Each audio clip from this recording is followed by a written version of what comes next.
Late blight and the need for forecasting. Late blight is a potentially devastating disease of potatoes and tomatoes. This field was infected and most of the foliage was killed by late blight. A decision support system called Blight Pro was developed at Cornell University to forecast the need for fungicide sprays to better manage late blight. I'm Carol McNeil.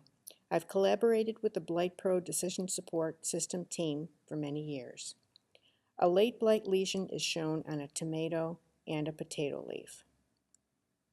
Late blight, caused by the Oomycete Phytophthora infestans, produces fine white fuzzy sporulation on the edge of lesions on the undersides of leaves during humid or wet weather, seen on the left.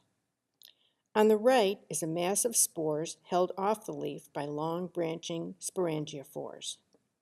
The bottom photo shows 5 individual lemon-shaped spores under high magnification. Late blight can develop and spread explosively because just one lesion on a leaf can produce up to 350,000 spores. The spores can be carried on the wind for many miles on cloudy, humid days. Under favorable weather conditions, each spore can start a new infection.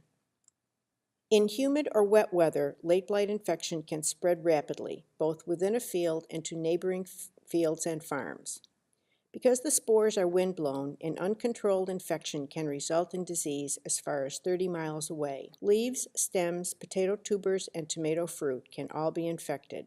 The photo shows a hotspot of late blight infection.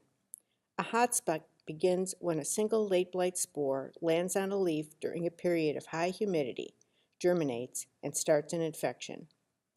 Soon spores are produced and released from the initially infected leaf, and the infection can rapidly spread to neighboring plants. Lower levels of the disease were seen throughout the rest of this field. Infections on potato tubers and green or red tomato fruit result in a reddish-brown spreading dry rot. Bacterial soft rot can rapidly follow in wet conditions. Symptoms are not visible on foliage, tubers, or fruit until several days after infection. Late blight development requires a susceptible crop, a source of late blight spores, and favorable weather. The susceptible crop can be potatoes or tomatoes. Other related species are susceptible, including the weed hairy nightshade and petunias. The source of late blight spores can be infected potato seed, either carried over or purchased, potato culls in piles, or potato volunteers from tubers left in the field from the previous year.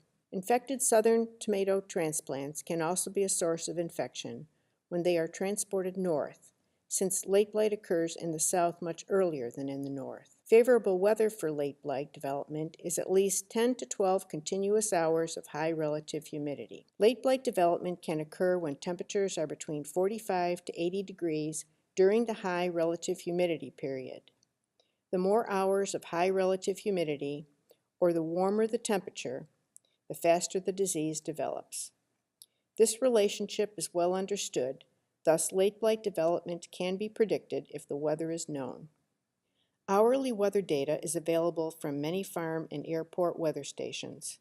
They record temperature, relative humidity, and rainfall. If the weather station's software is compatible, and if it's linked to a computer that's online, the data can be downloaded over the internet by the Northeast Regional Climate Center for the Blight Pro system. For information on purchasing a weather station, contact the New York State IPM Program's Network for Environment and Weather Applications at http://newa.cornell.edu/.